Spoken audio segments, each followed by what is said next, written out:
విష్ణుమూర్తి ప్రసన్నమయ్యాడు. 4 రూపాల్లో ప్రత్యక్షమయ్యాడు. ఇప్పుడు పవిత్రునయ్యాను. ధన్యోస్మి. నా గృహం ధన్యమైంది. నా ఇల్లాలు ధన్యమైంది. నా తల్లిదండ్రులు ధన్యులయ్యారు. నా చదువు, నా ధనము, నా గోవులు సమస్తము ధన్యమయ్యాయి. తాపత్రయాలను హరించే మీ పాదాలకు శిరస్సు చేర్చి నమస్కరించగలిగాను.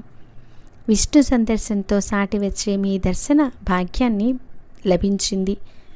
ఎంత అదృష్టం, ఎంత అదృష్టం అంటూ నలుగురికి స్వయంగా శ్రద్ధగా కాళ్ళు కడిగి ఆ నీళ్లు భక్తితో శిరస్సును చల్లుకున్నావు. అటుపైని వారికి పాదపూజలు చేశావు. షోడశోపచారాలు చేశావు. రుచిగా శుచిగా శాకపాకాలతో విందు భోజనం పెట్టావు. ఆ ఎత్తులో నలుగురు పరంజ్యోతి అయిన పరబ్రహ్మను ధ్యానిస్తూ ఆ రోజుకి నీ ఇంటిలోనే విశ్రాంతి తీసుకున్నారు. వైడికుత్ప్రక ఎత్తిపాదోదకం పురాకృత పాప సంఘాలను